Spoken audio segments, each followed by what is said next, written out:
Okay, everybody, I had a little video a few days ago about our recycle and trash room. So I want to say a few more things about recycle and trash and such. Because while it's trendy to talk about recycling, in some cases it's people who are serious, but in other cases it's companies who just think they can fool consumers by like putting a picture of a tree or a bunny rabbit or something on the packaging, but then they're still polluting just as much as ever, which is a big stinky pile of poo.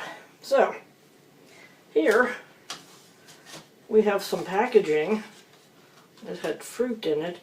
This is made out of cardboard. It's actually kind of cute, and held the fruit just as effectively as any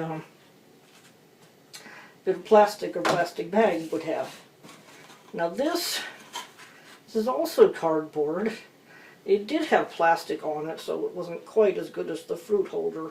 But on the other hand, this bit is cardboard, and you see it's got, it's got the company name and all, but it's got cute little pictures, and I in fact reuse these to hold pencils and things.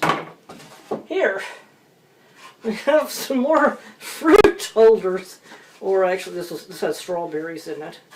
And this is just a sort of paper mache, like egg cartons are made out of. These all work perfectly well. This sort especially is very easy to get rid of in the compost heap. So you can just tear it a couple. You don't really have to do that even, but it'll break down faster.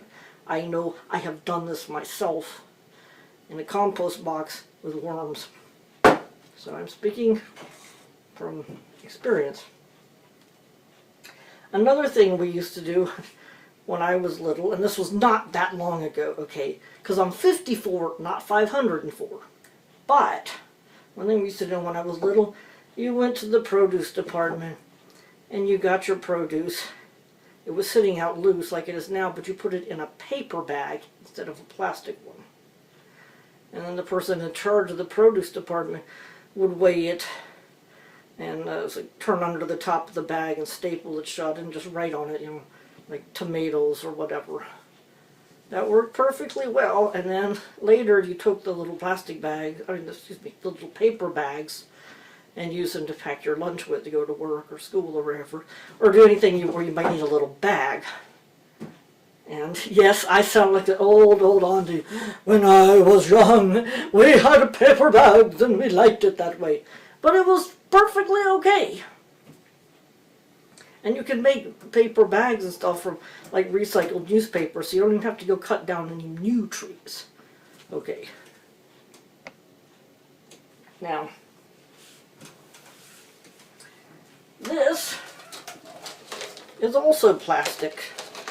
Or excuse me, it's also packaging. It's plastic packaging, but at least with this kind, it's got another use, because this time of year, after eating our fruit once again, and this had red seedless grapes in it, you put some potting soil in here and some seeds, and you lock down the top to make a little mini greenhouse, because it's open here.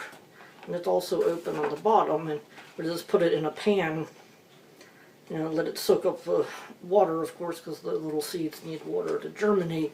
But then you just put like a little pan, or if you have it, maybe outside, you don't even need to put anything under it, but just to catch the drippies. And this works well, as you put about halfway full with the potting soil, so when the little seedlings get big enough, they touch the top. And you can just open it and prop it up even. But usually by the time they're big enough to touch the top, it's about time to replant them anyway into larger containers or outside or wherever. This, and yeah, it's kind of wrinkledy because I've been using it to tidy up. This is a towel. A kitchen towel. No, it's not fuzzy like a bath towel. But you know what? Unlike a paper towel, you wash it and you use it over and over. Now, I use paper towels sometimes too. Like if the dog throws up on the floor, I want to clean it up and get rid of it ASAP. But in many cases, if you're just, like, say, drying up a little bit on the counter or tidying, or maybe you take a clean one and you put it on top of the food while it's sitting out because you don't want a bug to land on your food while you're waiting for everyone to come to the supper table, works a treat. This is cast iron. I got it secondhand for the equivalent of about $4 or $5, which is kind of a crime right there, but that's another matter. Because, I mean, that somebody would just want to get rid of this. It's so cheap. It's just, it's a million times better than Teflon. Those are artificial coatings, and it's a million times less toxic. Teflon, the factories that make the coatings, it's just the process is extremely toxic, and the company, or companies make them, I know it's definitely true in the US, do very, very little to clean up after themselves. So anyone downstream from the plant is getting poisoned, basically. And there are plenty of accounts of people getting sick when, for example, a kid would go play in the stream, like kids have been doing for however long they've been kids, only it's toxic water because of the pollution. So there you go. Cast iron frying pan. I mean, it will last way longer than I will. In another 50 years, it'll still be going strong. If it gets rusty, that's actually no big deal, because what you do is you just rub oil all over it, like say olive oil, and then you sprinkle salt, and then you put it in the oven and just heat it up. Not enough for the oil to smoke, but say, oh, I don't know, about 100 degrees centigrade. Basically enough to warm it up, and that re-seasons it, so it's okay if, for whatever reason, you find a bit of rust. That's very easy to fix. And it's way, way less. I'm sure in some ways, okay, you have to mine for the iron and stuff. So there's probably some pollution there, but on the other hand, once it's there in your kitchen, you're not making more pollution. Because another problem, if you've noticed, if you have these non-stick coating kind of things, is that the coating wears off over time if you're really, really careful with them. And then you have to think, well, where's the coating going? Maybe some of it came off and went down the drain, so it's getting into your water. Or maybe it went in your food, then it's getting in you. I don't want to eat it. If I get a bit of iron from that frying pan, that's fine. Okay, I won't be anemic. So, you know, it's not the same. So, let me see about uploading this and a bit of editing. And by the way, you can see my new shaven head.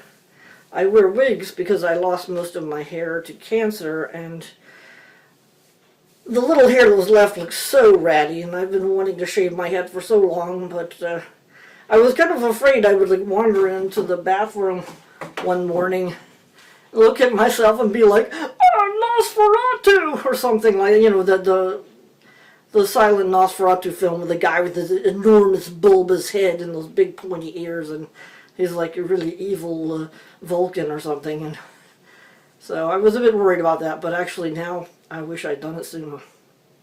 The other reason I put it off was I didn't want to freak out Harry, and in fact when I called him at work to give him a heads up that I had in fact shaved my head and that I needed him to help me even things out a bit, his cry was, oh my God! But he's gotten over it. So, till next time.